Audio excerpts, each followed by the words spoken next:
नमस्कार, आप देख रहे हैं आर्या न्यूज और मैं हूं आपके साथ पवन पांडे। स्वागत है आपका हमारे इस खास कार्यक्रम जवाब देना पड़ेगा में। तो अगले कुछ ही महीनों में उत्तराखंड में चुनाव होने वाले हैं और ऐसे में अमूमन हर सर्वे में कांग्रेस के सबसे लोकप्रिय मुख्यमंत्री के तौर पर सामने आने वाले हरीश रावत के कुछ ऐसे ट्वीट सामने आए हैं जो हाईकमान से उनकी नाराजगी दिखाते हैं।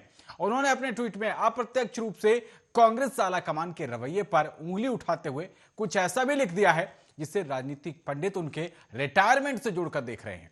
तो आज जवाब देना पड़ेगा मैं इसी मुद्दे पर बीजेपी कांग्रेस नेताओं के साथ करेंगे डिबेट, लेकिन उससे पहले आपको दिखाते हैं यह खास रिपोर्ट।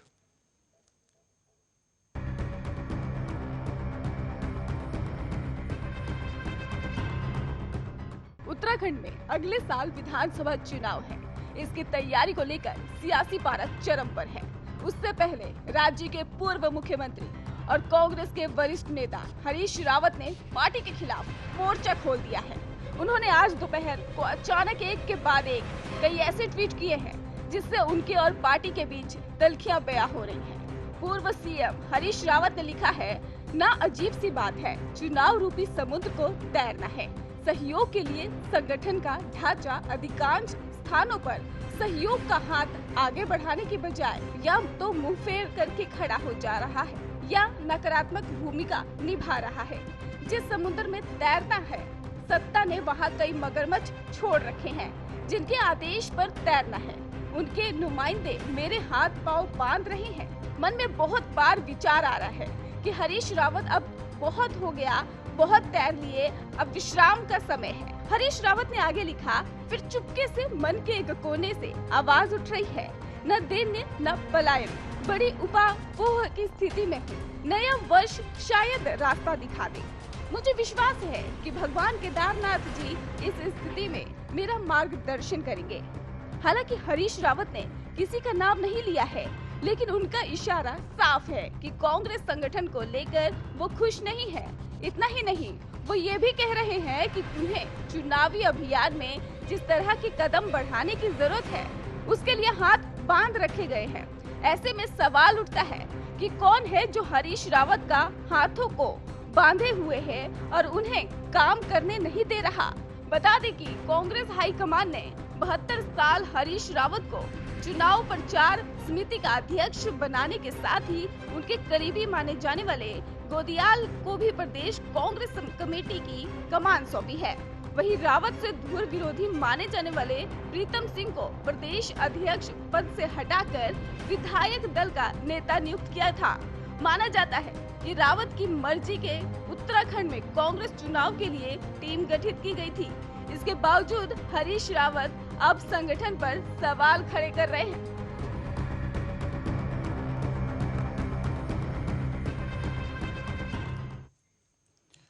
तो चलिए इसी मुद्दे पर करते हैं डिबेट की शुरुआत। हमारे साथ बेहद ही खास दो मेहमान जुड़ गए हैं, आपका परिचय उनसे करा देते हैं। हमारे साथ कांग्रेस पार्टी की ओर से राकेश सिंह यादव जी और बीजेपी से प्रदीप भटनागर जी जुड़ गए हैं। आप दोनों को मेरा नमस्कार, आप दोनों का बहुत स्वागत आर्या न्यूज पर। और पहला सवाल राकेश सिंह जी आपसे ही, जब इस तरीके की सिरफुटौबल होगी तो आपका ये चुनावी बेड़ा पार कैसे होगा? पहली प्रतिक्रिया आपकी। देखिए, पहली बात तो ये कोई सिरफुटौबल नहीं है, ये उनकी कही हुई एक बात है। किसी का नाम उन्होंने नहीं लिया है, अपनी बात कही है। वो कांग्रेस एक ऐसी पार्टी है जहाँ संगठन स्तर पर या सोशल मीडिया स्तर पर अपनी बात आप खुले रूप में रख सकते हैं। उसके लिए कोई लाग लपेट की आवश्यकता नहीं होती। हरीश रावत जी वैसे भी एक बहुत सीनियर नेता है, अनेक पदों पर वो रहे हैं और आज भी अनेक पदों पर हैं। उत्तराखंड में उनका एक विशेष महत्व है, ये जग जाहिर है, और उनको अपनी बात कहने का हक है। उन्होंने अपनी बात कही, जिन शब्दों में कही, कहीं भी उसमें यह नहीं है कि वो किसी का विरोध कर रहे हैं या वो किसी पार्टी लाइन से बाहर जा रहे हैं। ऐसा उन्होंने कुछ नहीं कहा है। उन्होंने जो भी बात कही है वो दबे हुए शब्दों में कही है, लेकिन संगठन के सुधार की बात कही है। किसी के विरोध में नहीं कही है कि उन्होंने किसी नेता के विरोध में बोला हो, स्थानीय नेता के, राज्य के नेता के विरोध में बोला हो या केंद्र में किसी नेता के विरोध में बोला है। जहां तक हाथ बांधने की सवाल है, कांग्रेस में तो कभी किसी के हाथ नहीं बांधे। इसी का उदाहरण है कि छोटे से छोटा कार्यकर्ता बड़े से बड़े पद तक पहुंचता है, मुख्यमंत्री तक बनता है, अन्य पदों पर पहुंचता है। वो योग्यता के हिसाब से उससे काम लिया जाता है, वो काम करता है और क्षमता दिखाने के बाद वो पार्टी में बड़े पदों तक पहुंचता है। ये जो कांग्रेस में स्वतंत्रता है वो कभी दूसरी पार्टी में नहीं है। भारतीय जनता पार्टी में आज कोई भी नेता अमित शाह जी और प्रधानमंत्री मोदी जी के खिलाफ एक लाइन नहीं बोल सकता। 7 साल में किसी ने बोला हो तो आप बताइए, और जिनने बोलने की कोशिश की उनके क्या हाल हुए, क्या दरकिनार किए गए, सारे हिंदुस्तान को पता है। लेकिन तो राकेश सिंह यादव जी, स्पष्ट है अगर कोई जी ये बताइए, ये जो मगरमच्छ की बात कही जा रही है, आपने उनके ट्वीट पढ़े हैं ना? मैंने पढ़े हैं, दोनों ट्वीट पढ़े। वो ये पूछ रहे हैं कि हमको जिस समुद्र में तैरना है उसमें सत्ता ने मगरमच्छ डाल रखे हैं। ये कौन से मगरमच्छ की बात हो रही है? सत्ता ने मगरमच्छ डाल रखे हैं। सत्ता किसकी है? सत्ता किसकी है? भारतीय जनता पार्टी की है। निश्चित तौर पे। तो मगरमच्छ किसके हैं? उनसे हमें लड़ना है और उसके लिए संगठन मजबूत करना है, लोगों को साथ जोड़ना है। या उसमें कुछ कमी रह गई है तो ताकत से खड़े होना है। तो ये कहना कौन सा अपराध है? सत्ता के मगरमच्छ तो सत्ता से ही आएंगे। जिनके आदेश पर तैरना है उनके नुमाइंदे मेरे हाथ पांव बांध रहे हैं। समझ सकते हैं ना आप? बीजेपी की तरफ इशारा कर रहे हैं। ये इशारा तो आपके केंद्रीय नेतृत्व की तरफ जा रहा है। नहीं, ये पहले लाइन का मैंने जो इशारा करा सत्ता के मगरमच्छ, वो तो बीजेपी से संबंधित है। दूसरी लाइन पे आते हैं जो आप बोल रहे हैं कि हाथ पैर बांधने की कोशिश की जा रही है। निश्चित तौर पर कई नेता ऐसे होते हैं, कई राजनीतिक ऐसे होते हैं जो कांग्रेस में रहकर भी कांग्रेस का नुकसान करने की कोशिश करते हैं या दूसरी पार्टी से मिले हुए होते हैं, जो जग जाहिर नहीं होते। अनेक कैडर होते हैं हर पार्टी में। तो अगर ऐसे लोग हैं तो उनको ढूंढा जाएगा और उनको समाप्त किया जाएगा निश्चित तौर पे। चलिए ठीक है। प्रदीप भटनागर जी वो कह रहे हैं कि सत्ता के जो मगरमच्छ, सत्ता का जो समुद्र है जिसमें उनको तैरना है, सत्ता ने उसमें जो मगरमच्छ डाल रखे हैं वो आपके इशारे पर, आपकी तरफ इशारा है। देखिए, अगर सत्ता के मगरमच्छ की बात करते हैं तो सत्ता के मगरमच्छ की बता दूं, जो पंजाब के अंदर जितना आज ड्रामा चला और जो जो स्क्रिप्ट चली, देखिए सत्ता के जो विषय पे बोला गया, दिखाया गया कि देखिए आज पंजाब में जो सत्ता कांग्रेस की शासित चल रही थी उसमें जो मगरमच्छ बैठे हैं नवजोत सिंह सिद्धू जैसे गद्दार, ये उन पे टिप्पणी थी। पे चर्चा कर लीजिए सत्ता दो की पहली चीज, क्योंकि पंजाब के खुद हरीश रावत जी प्रभारी रहे और वहां की लड़ाई नहीं निपटा पाए और मजबूरन लास्ट में देखिए हरीश रावत जी को वहां पूछना भी बंद कर दिया और दिल्ली से दूसरा प्रभारी सब कुछ भेजा गया उस चीज को लेके। और जिन शर्तों में नवजोत सिंह सिद्धू ने दबाव बना के अपने बातें बनवाई, जहां हरीश रावत जी बहुत दिग्गज नेता है जो नहीं चाहते थे और वो हुआ। क्योंकि आज उन्होंने टिप्पणी करी, उदाहरण जाहिर करा कि मैंने पूरी उम्र दे दी। कांग्रेस ने क्या किया? क्योंकि आज उत्तराखंड की अगर पहचान कांग्रेस की होती तो हरीश रावत जी की वजह से होती है। और आज भी अगर उत्तराखंड के पहाड़ों पे कहीं होर्डिंग देंगे तो हरीश रावत जी का नाम चल रहा है, कोई देखा नहीं है। तो कहीं कांग्रेस हो सकता है कहीं पर काटना चाहती है, उन्हें दिखाना चाहते थे और कोई उत्तराखंड में कोई उत्तराधिकारी ढूंढ रहे हो। तो हरीश रावत जी बहुत सारे लेटर लगा दिए, वो नई चीज छोड़ना है। बहुत बड़ी फहरिस्त है मेरे पास। तो अगर चले तो देखिए, अभी कुछ दिन पहले कपिल सिब्बल ने भी ज्ञान दिया था इनको, आनंद शर्मा जी ने भी ज्ञान दिया था इनको कि भाई कांग्रेस जिस स्तर पे जा रही है वो रास्ता नहीं है। और गुलाम मोहम्मद जी ने दिया था, जो खुद बहुत बड़े नेता रहे, स्वागत करा कहीं भी सत्ता में भी आके कि देखिए आज कांग्रेस जिस साइड जा रही है वो ठीक नहीं है। आप ये देखिए, लोकसभा के अंदर विरोध करते हैं, पार्लियामेंट विरोध करते हैं, सबको इकट्ठा करके राहुल गांधी अकेले क्यों खड़े होते हैं? क्यों होते हैं? आज पुराने नेता कहां चले गए जो उनके पीछे खड़े होते थे, जो मेंबर ऑफ पार्लियामेंट भी है, विपक्षी नेता सारे खड़े, मगर आज कोई सीनियर लीडर ना तो कपिल सिब्बल जी होते, ना आनंद शर्मा जी होते, ना मनीष जी होते। क्या बात? ये बड़ा दिलचस्प है प्रदीप भटनागर जी। राकेश सिंह यादव जी नोट कर रहे होंगे आप कि आप कंप्लीट कीजिएगा। प्रदीप भटनागर जी आपसे ही सवाल लूंगा, आपसे ही सवाल है। ये बड़ा दिलचस्प है कि एकदम से जिन भी लोगों को कांग्रेस में हाशिए पर डाला जाता है, बीजेपी को उनसे प्रेम हो जाता है। आप गुलाम नबी आजाद की बात कर रहे हैं, आप आनंद शर्मा की बात कर रहे हैं, आनंद शर्मा के साथ राजनाथ सिंह जी गलबैया करते हैं और गुलाम नबी आजाद के लिए तो प्रधानमंत्री मोदी जी रोने तक लगे थे संसद में। तो ये बड़ा दिलचस्प हो रहा है। अब उत्तराखंड में ये जनता जानना चाह रही है कि मुकाबला सोनिया की कांग्रेस और मोदी की कांग्रेस के बीच में है।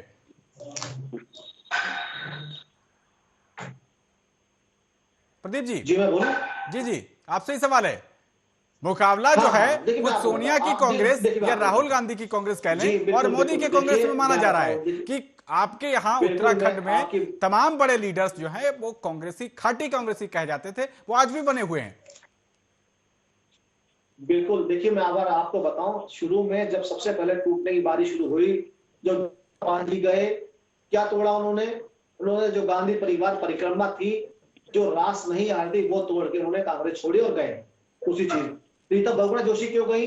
केवल गांधी गांधी गांधी गांधी गांधी गांधी गांधी गांधी गांधी गांधी इस चक्कर में कि जब चलनी गांधी परिवार की है, जब हम इतना मेहनत कर सब कुछ है, और वही चीजें आज पीड़ित होके कपिल सिब्बल जी ने, आनंद शर्मा जी ने, अजय मनीष जी ने, अजय भट्ट छोड़ के चले गए उत्तराखंड से। और पूरा ग्रुप है 23 नेताओं मेरे का। पास 16-17 नाम इतने हैं मेरे पास कि मैं बता दूं। चतुर्वेदी चली गई, श्रीमती जो सेना में चली गई, राज्यसभा सांसद है। क्या एक परिक्रमा जो ये करना छोड़ेंगे नहीं, तब तक चलेगी नहीं गांधी परिवार की। और इसको परिवार ने ही लेंटर लगाया कांग्रेस को। कांग्रेस वो उसने आंदोलन करा देश की आजादी के लिए। मैं आपके माध्यम से आपके टीवी बैठ के इसे बिल्कुल डिनाई बोलूंगा। पहली चीज, आज उस कांग्रेस को लैपटॉप की राजनीति करके जो जीरो करना चाहते हैं, बहुत बड़े बड़े दिग्गज नेताओं ने इसके विषय में कही, और कांग्रेस जीरो हो गई है। ठीक है, तो प्रदीप भटनागर जी, कांग्रेस ने कहा पंजाब को लेकर, प्रदीप भटनागर जी, कांग्रेस की इस आपदा में बीजेपी अवसर ढूंढ रही है। देखिए, अवसर की बात अगर आप करते हैं, कांग्रेस से जितने भी दिग्गज नेता आए और भारतीय जनता पार्टी में आए, आज वो अपने को फ्रीडम, आजाद और माला जपती थी, जो गांधी जो माला जपते थे, वो खत्म हो गई है। अगर कभी आप किसी बड़े मंत्री हमारे जो कांग्रेस से आए हैं, नेता हैं, सांसद हैं या मंत्रीगण हैं, आज उनके दिल से पूछिएगा तो बताएंगे। और आप पार्लियामेंट में सुनेंगे तो ये बात कही है, ज्योतिरादित्य सिंधिया ने भी कही है कि पहले जो बोला जाता था, पहले गांधी परिवार से पूछा जाता था, परमिशन होती थी, फिर पार्लियामेंट में बात रखी जाती, आज नहीं है। आज वो इंडिपेंडेंट है, आजाद है, आज बोल सकते हैं। आज उन्हें गांधी परिवार की माला नहीं जपनी पड़ती है। समस्या यहाँ है। और हरीश रावत जी ने ही वही बोला है कि मैं इतना सीनियर लीडर होने के बावजूद भी जो श्रीमती इंदिरा गांधी जी के टाइम से, स्वर्गीय श्री इंदिरा गांधी जी के टाइम से राजनीति कर रहे हैं, और आज उन्हें कहां लाके खड़ा कर दिया है, वो चीज भी देखने वाली है। ठीक है, जवाब लेते हैं। राकेश जी, ये जो बात कही जा रही है कि गांधी जपने वाली बात, G23 के बाद एक इसमें नई फहरिस्त शामिल हो रही है। उत्तराखंड की बात करें तो यहां पर गुटबाजी कई बार देखी गई है। अब इंदिरा हृदय जी तो रही नहीं, स्वर्गवासी हो गए, उनके बारे में अगर छोड़ दें तो यहां पर आपके प्रीतम सिंह जी का अलग गुट है, हरीश रावत जी का अलग गुट है। क्या ये गुटबाजी हावी हो रही है, जिसका आभास हरीश रावत को चुनाव के अन वक्त पहले हो गया? और जिस तरीके से सर्वे सामने आ रहे हैं, उसमें सबसे ज्यादा पॉपुलैरिटी तो हरीश रावत को ही हासिल है। ऐसे में उनके इस तरीके के ट्वीट का सामने आना, आपको नहीं लगता कि उत्तराखंड में जिस तरीके से रिकॉर्ड रहा है, एक बार बीजेपी दूसरी बार कांग्रेस, तो आपके चांसेस तो बढ़ गए हैं? देखिए, सबसे पहले तो बीजेपी के नेता को धन्यवाद, प्रवक्ता को, कि वो हरीश रावत जी को सबसे बड़ा नेता मान रहे हैं, ताकि बीजेपी का कोई नेता उनके बराबर की हाइट का नहीं है। ये तो उन्होंने खुद ही मान लिया है कि हमारे यहाँ कोई नेता नहीं है, हरीश रावत जी एकमात्र नेता है जो जन नेता है। इसके लिए उनको सबसे पहले धन्यवाद। अब रहा सवाल बीजेपी से प्रेम का, तो पी रविशंकर, मुरली मनोहर जोशी, सुषमा स्वराज जो अपनी दुनिया में नहीं है, यशवंत सिंह और अनेक नेता, आडवाणी जी, ये सारे नेता भारतीय जनता पार्टी के थे, बेस कैडर के नेता थे। बेचारे क्यों दरकिनार करके उनको घर बिठा दिया? दो मुख्यमंत्री उत्तराखंड में घर बैठे हुए, उनको भी तो पूछो, उनको भी तो बोलो कि प्रचार करो भैया, चुनाव आ रहे हैं। वो तो बिल्कुल घर में बैठा दिया गया, ताला बंद कर दिया गया। वो तो जननेता थे आपके दोनों मुख्यमंत्री थे, बहुत अच्छा काम कर रहे, ये तो बोलो। ये भी नहीं बोल रहे भारतीय जनता पार्टी के नेता, क्योंकि मोदी जी ने उनके फोन टैप कर लिए थे, मोदी जी की बातें सुन ली थी पेगासिस से, उनको हटा के रातों रात हटा दिया, दूसरों को बना दिया। अब उनका नाम ये बीजेपी प्रवक्ता नहीं ले सकते, नहीं तो पद से हटा दिए जाएंगे। ये है भारतीय जनता पार्टी का चरित्र। अब कांग्रेस की गिनती गिना रहे हैं। कांग्रेस तो वैसे भी बहुत बड़ा समुद्र है, जो लोग आते हैं वो भी समाते हैं, जो लोग जाते हैं उससे कांग्रेस को फर्क नहीं पड़ता। लेकिन भारतीय जनता पार्टी छोटे से लोगों का समूह है, पूरे देश में आज भी उनका कैडर नहीं है। साउथ में जाओ तो पता नहीं है, कई राज्यों में तो उनका एक एक विधायक, एक एक सांसद भी नहीं है। ऐसी पार्टी अगर ये दावा करती है कि हम विश्वव्यापी हैं, हम प्रदेशव्यापी हैं, हम देशव्यापी हैं और हमारे नेता विश्व के नेता हैं, तो ये बहुत हास्यास्पद बात है। कांग्रेस का मुकाबला करने के लिए विचारधारा का मुकाबला करना जरूरी है। व्यक्ति गिनने से कांग्रेस नहीं चलती। आज एक नेता है, कल दूसरे नेता होंगे, हो सकता है आगे कोई तीसरी पीढ़ी के नेता आएंगे। लेकिन भारतीय जनता पार्टी में तो जो स्थापित नेता थे उनको घर बिठाया गया, उसकी एक लंबी फहरिस्त है। अभी 12-13 मंत्री जो घर भेजे गए थे, उनको ना संगठन में स्थान मिला, ना कहीं उनको सम्मानजनक स्थान मिला। चलिए, फिर एक दूसरे की पार्टियों को एकदम से चिंता बहुत हो जाती है, मतलब अपने तरफ कोई भी तीर आता हुआ दिखता है तो तुरंत ही उसको डाइवर्ट कर दिया जाता है। आज बात तीर अगर आएगा तो वो तीर का जवाब तीर से दिया जाएगा। राकेश यादव जी, आज आपको फिक्र अपनी पार्टी की करनी चाहिए। आप ये बताइए, उत्तराखंड का जिस तरीके से इतिहास रहा है, मैंने आपको पिछले सवाल में भी इसी ओर रेखांकित किया, एक बार बीजेपी और एक बार कांग्रेस, इस हिसाब से आपका पल्ला भारी दिखता है। और ऐसे ऐन वक्त पर आकर, जबकि चुनावी पारा चरम पर है और हरीश रावत की लोकप्रियता सबसे ज्यादा चरम पर है, ऐसे में उसी व्यक्ति का आपकी तरफ, आपके केंद्रीय नेतृत्व की तरफ सवाल उठा देना क्या आपको बहुत बड़ा नुकसान नहीं दे रहा है? नहीं, यह आपका आकलन हो सकता है कि केंद्रीय नेतृत्व की तरफ सवाल उठाया। हमारा आकलन ये है कि सत्ता के जो मगरमच्छ हैं वो तो भारतीय जनता पार्टी के हैं, वो उनमें से हो सकता है कुछ ऐसे हमारे नेताओं से मिले हों नीचे केडर के, जो संगठन में बराबर काम नहीं कर रहे हो। तो इस ओर इंगित करना तो जरूरी है कि कुछ नेता होते हैं ज्योतिरादित्य सिंधिया जैसे, जो भारतीय जनता पार्टी से हाथ मिला के भाग जाते हैं, तो ऐसे वहां भी कुछ होंगे। अगर उनको वो इंगित कर रहे हैं, बहुत अच्छी बात है, चुनाव के पहले उनको दरकिनार किया जाएगा और जो लोकप्रिय नेता हैं वही नेतृत्व तो करेंगे। किसकी तरफ ये इशारा किया जा रहा है राकेश सिंह यादव जी? क्योंकि 2012 में जिस वक्त चुनाव हुआ था, उस समय राहुल गांधी ने हरिद्वार में एक रैली में तो कचरा बता दिया था यशपाल आर्य जी को, और यशपाल आर्य जी आपके पार्टी में वापस आ चुके हैं। देखिए, कचरा बता दिया था, ये लाइन तो मैंने कहीं नहीं सुनी। अगर आपने सुनी हो तो मुझे सुना दीजिए। नहीं, बिल्कुल सुना बोले हुए मैं आपको भेज दूंगा। नहीं, ये बोले मैं भेज दूंगा सर, भेज देना। ये मेरे रिकॉर्ड में तो मैंने कहीं नहीं, मैं भेज दूंगा आपको। मुझे पता नहीं था, अगर आप इग्नोर करेंगे तो मैं इस पैकेज में इसको शामिल करवा देता। मैंने सुना नहीं, वो बताया। ठीक है, मैं भेज दूंगा। उन्होंने 3 लोगों को बताया था, हरक सिंह रावत, विजय बहुगुणा और यशपाल आर्य, जो लोग उस समय बीजेपी में चले गए थे। चलिए मैंने आपकी बात मान ली। ठीक है, ज्योतिरादित्य सिंधिया ने तो प्रधानमंत्री को क्या नहीं बोला था, कितना बुरा बोला था। आज प्रधानमंत्री जी नमन कर रहे हैं। तो ये भारत की राजनीति में जो चरित्र बना है, जो जिस पार्टी को फॉलो करता है, उसकी जय जयकार होती है। इससे तो इनकार आप भी नहीं कर सकते, मैं भी नहीं कर सकता, प्रधानमंत्री भी नहीं कर सकते। आज वो ज्योतिरादित्य सिंधिया की चरण वंदना कर रहे हैं, क्यों कर रहे हैं? वो तो खूब गालियां देते थे उनको मंच से, बोलते थे कि इनसे निर्लज प्रधानमंत्री नहीं, ये शब्द बोले हैं उनको, फिर क्यों करते हैं?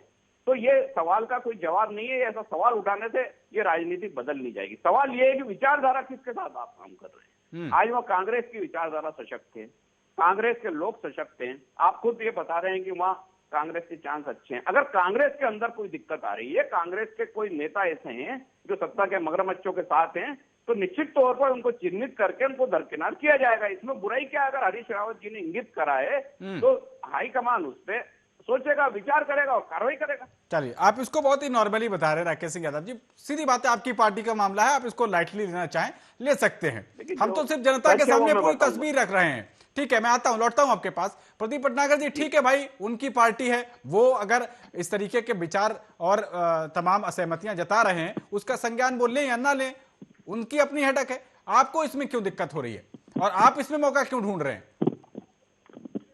हमें कोई दिक्कत नहीं है। आज आपने आमंत्रण करा इस विषय पे गहनता से बात करने के लिए, तो आपके बीच में आए। जी जी पहले जी, मैं अभी सुन रहा था, अभी बता रहे थे आडवाणी जी के बारे में, जोशी जी के बारे में। उनकी उम्र कितनी है? 89 है। 90 साल के होने जा रहे लालकृष्ण आडवाणी जी और मुरली मनोहर जोशी जी। और मैं आप बता दूं, अभी रविशंकर प्रसाद जी की बात कर रहे थे और नेताओं की बात कर रहे थे, हर्षवर्धन जी की बात कर रहे थे। भारतीय जनता पार्टी ने 77 में युवाओं को लाने के लिए जो 60 साल से ऊपर के नेता हो चुके हैं, उनको सब मंत्री पद से हटा के मेंबर ऑफ पार्लियामेंट बना दिया। ऐसे तो सुशील मोदी जी हैं जो मुख्यमंत्री रहे 3 बार बिहार के, आज उन्हें भी मुख्यमंत्री से हटा के राज्यसभा भेज दिया गया है। क्यों? क्योंकि अगली पीढ़ी को राजनीति में ओपन माइंड और खुले दिमाग से देश के हित और देश के बारे में सोचना। इसलिए अगर जो रविशंकर प्रसाद जी का जो दायित्व था मंत्री का, आप देखिए वो कौन है, किनके पास है। जो दायित्व उनके क्या नाम प्रकाश के पास था, वो दायित्व कौन युवा निभा रहे हैं। आप इन चीज में जाएंगे तो पता लगेगा कि आप जो रमण गांधी परिवार चल रहा है वो छोड़ दीजिए। अभी मैंने सवाल करा था, मैंने वो आपने भी बताया नहीं कि आज जो पार्लियामेंट चल रही है, राहुल जी 2 से 3 बार मीडिया के सामने रूबरू हो चुके, तो उनके साथ पुराने नेता कहां चले गए? कपिल सिब्बल जैसे, आनंद जी जैसे, मनीष जी जैसे खड़े होते थे, आज वो क्यों नहीं दिखाई देते? आज विपक्ष दिखाई देते थे, आम आदमी पार्टी के हैं और क्या नाम शिवसेना के तो साथ में खड़े हैं, मगर जो सीनियर लीडर है राहुल जी के साथ नहीं होते। इसके बारे में जवाब नहीं देंगे। क्यों? क्या हुआ? क्या उनसे परहेज हो गया? क्या उनसे नफरत हो गई? क्या उनसे मोहब्बत इतनी गहरी हुई, इनको ठंडा कर दिया, उसके विषय में बोलना पड़ेगा। देखिए कपिल सिब्बल जी तो प्रदीप भटनागर जी, आप संसद के मुद्दे से उत्तराखंड के विधानसभा चुनाव में असर डाल देंगे? मैं थोड़ा सा एक चीज और पूरी कर दूं आपसे। अभी हरीश रावत जी की तरफ कह रहे सीनियर लीडर, आपने समझा। देखिए ऐसा है, ये राजनीति में जो सीनियर होता है वो किस पार्टी का है, ठीक है। आप मान सम्मान नहीं दे सकते, आप प्रधानमंत्री को मान सम्मान नहीं दे, मगर सीनियर लीडर तो आपके हैं ही। क्या हमने हरीश रावत जी को केंद्रीय मंत्री बन के नेतृत्व करते, या हरीश रावत जी को उत्तराखंड में हमने सीएम बनते नहीं देखा। इसलिए सीनियर टीम पे उन्हें कहा गया है, और हम तो कहेंगे हरीश रावत जी भारतीय जनता पार्टी में आ जाना चाहिए। ऐसे आदमी कदर मेहनती आदमी की होनी चाहिए, हम तो स्वागत करते हैं। अडवाणी जी की बहुत कदर की आपने, वो भी आ जाएंगे। ठीक है, राकेश सिंह यादव जी बता दीजिए ना, राकेश जी उम्र बता दीजिए। अडवाणी जी, राकेश सिंह यादव जी, हरीश रावत को खुलेआम निमंत्रण, ये एक झांकी है।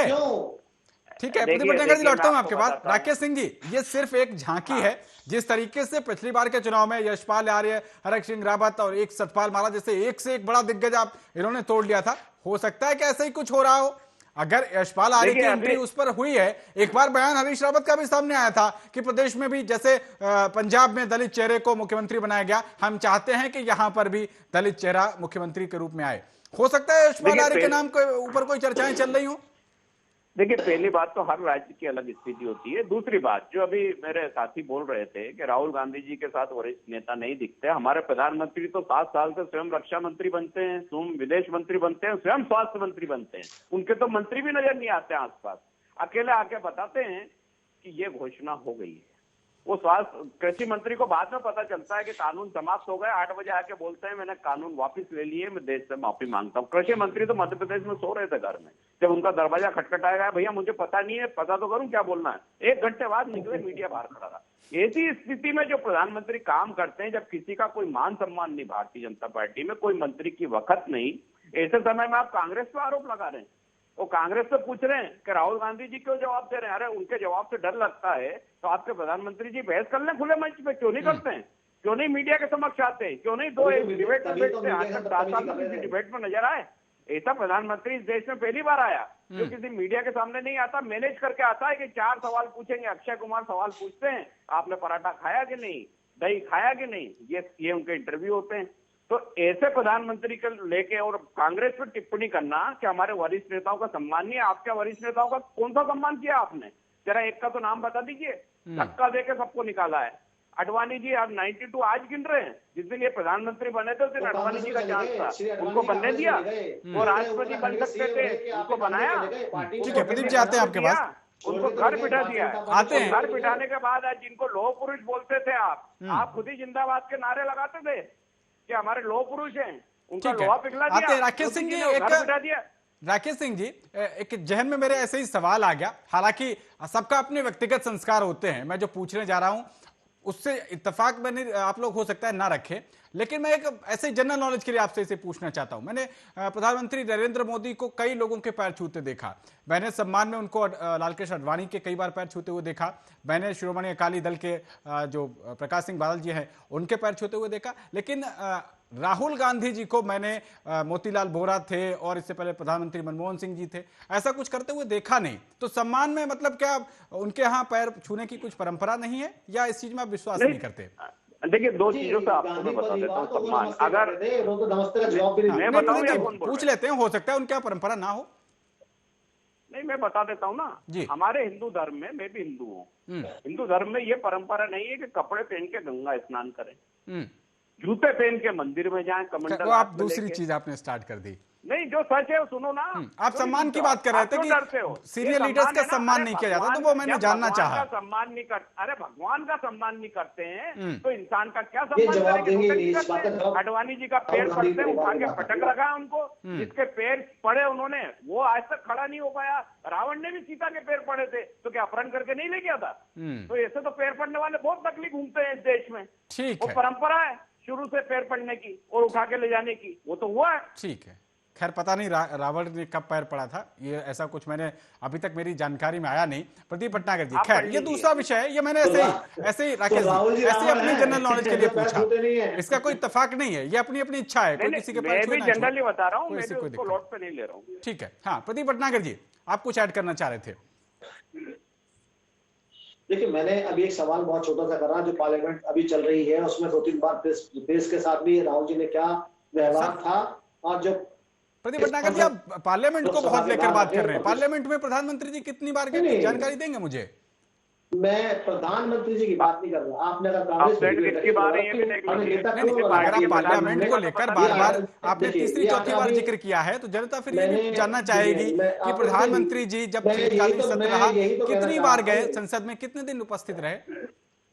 19 दिन जब उपस्थित होना है तो वो होंगे, जब प्रधानमंत्री का टाइम होता है आते हैं वो और उपस्थित होते हैं। पहली चीज मैंने कहा कि नेता जो कांग्रेस की जननेता नहीं है, जो कि कैमरे में नजर आते थे राहुल गांधी जी के साथ, वो कहाँ चले गए? मैं तो ये कह रहा हूँ आपसे। और जैसा कि आपने कहा सतपाल महाराज की बात सुनना था, आपने कहा सतपाल महाराज जी भी आज इनको छोड़ के चले गए। देखिए सतपाल महाराज जी कहाँ चले गए? ठीक है, राकेश जी आते हैं अपनी बारी पे। अभी मैंने रविशंकर प्रसाद जी के बारे में बताया था, अभी प्रकाश जावड़ेकर के बारे में बताया था, अभी मैंने आपको डॉक्टर हर्षवर्धन के बारे में बताया था। जो 60 साल से ऊपर दिग्गज नेता होते जा रहे हैं, उनको सबका कार्यकाल युवा पीढ़ी को लाते जा रहे हैं। पहले चीज अभी मैं सतपाल महाराज जी के बारे में जैसे बात चल रही थी, सतपाल महाराज जी एक बहुत बड़े उत्तराखंड के स्तंभ हैं और उत्तराखंड उन्हें पूछता है महाराज के रूप में, और वो तो सिर्फ पीढ़ी दर पीढ़ी ही कांग्रेस के वो रहे। क्या उन्हें पीड़ा हुई जो छोड़ के जानी पड़ी उन्हें? क्या इसके बारे में कोई जवाब नहीं है। मैं आडवाणी जी के बारे में जवाब दिया, रिपीट नहीं करूंगा। इन्होंने जिन जिन के बारे में सब चीज के मैंने आवाज, मगर ये संतुष्ट जवाब एक नहीं दे पाए। अब एक छोटा सवाल कर आपने पैर छूने के बाद, अगर परिवार के अंदर मुखिया वो सबके आगे और अपने बड़े के पैर छू रहा है, अपने बड़ों का मान सम्मान इज्जत कीजिए, और ये संस्कार होने चाहिए, और ये मुखिया देता है। और अगर मोदी जी ने देश में अगर टीवी के आगे कैमरे के आगे अगर पैर छुए, ये तो किसान गरीबों तक के पैर छू लेते हैं, ऐसे प्रधानमंत्री मोदी जो भारत के हैं। चलिए खैर, ये अपने संस्कारों का विषय है, हो सकता है उनके यहाँ इस तरीके की परंपरा ना हो। खैर ठीक है, राकेश सिंह यादव जी फाइनल कमेंट आपका, उसके बाद मुझे वाइंड अप करना है। राकेश जी आपका फाइनल कमेंट। अच्छा हो सकता है कि प्रधानमंत्री जी गरीबों के पैर छू लेते हैं। जो प्रधानमंत्री 7 साल से अकेला घूम रहा, अपने मंत्रिमंडल के सदस्यों को साथ नहीं बिठाता हो, कभी प्रेस वार्ता में 2 मंत्री भी साथ नहीं रहते हो, स्वयं अकेला टीवी पे रिकॉर्ड करके अपना रिकॉर्ड भाषण चलवाता हो, वो प्रधानमंत्री इस देश को संस्कार देगा। और इससे आप उत्तराखंड का चुनाव जीत जाएंगे? नहीं, उत्तराखंड का तो मुद्दों पे चुनाव जीता जाएगा। उत्तराखंड में अगर जीतेंगे तो हमारी योजनाओं पे जीतेंगे। आपने जो चर्चा का विषय रखा था उसी पे मैं बात कर रहा हूँ। इस तरह का प्रोपेगेंडा भारतीय जनता पार्टी पैदा करती है, धर्म का जो पैदा करती है, उसी का जवाब दे रहा हूँ। अगर ये उस धर्म से हटके कार्य पे बात करेंगे तो कार्य पे बात करने के लिए 7 साल में प्रधानमंत्री के पास तो शून्य है, और इतनी शून्य है कि वो गिनते गिनते थक जाएंगे। तो हरीश रावत जी से ये ट्वीट बीजेपी ने करवा दिया जी? आपके मुताबिक अगर समझे तो हरीश रावत का ये ट्वीट जो है ये भी बीजेपी की साजिश है। बीजेपी के किसी कार्यकर्ता ने हरीश रावत जी का फोन लिया और उनके ट्विटर से ट्वीट कर दिया। किसने बोला? मैंने तो बोला नहीं, हरीश रावत जी ने करा और बताया कि सत्ता के मगरमच्छ, मोदी जी के मगरमच्छ वहां घूम रहे हैं कांग्रेस को डैमेज करने के लिए, कांग्रेस को सुरक्षित रखना। खैर ये आपकी रूपरेखा है, हालांकि इसके बाद उन्होंने संन्यास तक के संकेत दिए हैं। प्रदीप भटनागर जी आपका फाइनल कमेंट। देखिए हरीश रावत जी की बात करें, उन्होंने यही रखने के चक्कर में कहा कि अब रिटायरमेंट ले लेनी चाहिए, जहां पार्टी में इज्जत ना हो आदमी क्या करे। पहली चीज क्यों? क्योंकि वो जो जितनी इज्जत उन्हें पंजाब के अंदर मिली वो समाज है। अब देखिए मैं कहूंगा, नवजोत सिंह सिद्धू पंजाब के प्रदेश अध्यक्ष अपने 13 मांगे मनवाने में कामयाब रहे। सोनिया गांधी, राहुल गांधी को झुकना पड़ा, ये सबसे बड़ी उपलब्धि है। एक इनका प्रदेश अध्यक्ष आया है जो गांधी परिवार के नाक में नकेल कर सकता है, इसका नाम नवजोत सिंह सिद्धू। तो हरीश रावत से आपकी गलवैयां चल रही है, हरीश रावत की तरफ आपकी बातचीत चल रही है। माना जाए कि एक बार फिर से एक और कांग्रेसी बीजेपी वाला हो जाएगा। बिल्ली के बाद से चीका नहीं टूटता है। हरीश रावत जी का नहीं, ये अपना निजी मामला है, बिल्ली के बाद से चीका नहीं करूंगा। चलिए ठीक है, हरीश रावत जी हम तो हृदय से उनका स्वागत करते हैं, अभिनंदन करते हैं। ठीक है, बहुत शुक्रिया प्रदीप भटनागर जी, राकेश सिंह यादव जी, आप दोनों का इस चर्चा में शामिल होने के लिए। लेकिन जिस तरीके से अभी हमारे कांग्रेस के मित्र बता रहे थे वैसा कुछ नहीं है। राजनीतिक समझ रखने वाले जान सकते हैं कि ये सीधा सीधा जो एक तरीके से दुराग्रह दिख रहा है, या इसको पूर्वाग्रह कहें या फिर इसका विद्वेष कहें, इसको जो कुछ कहें, या फिर जिस तरीके से राजनीतिक महत्वाकांक्षाएं यशपाल आर्य की एंट्री के बाद हरीश रावत की धूमिल होती हुई दिखाई रही है, हो सकता है उसकी हताशा भी हो। ये क्या होगा, इस एक एक चीज पर हम रखेंगे नजर और आपको अपडेट देते रहेंगे। फिलहाल इस कार्यक्रम में इतना ही। देश और दुनिया की तमाम अहम खबरों के लिए बने रहिए आर्य न्यूज के साथ। नमस्कार।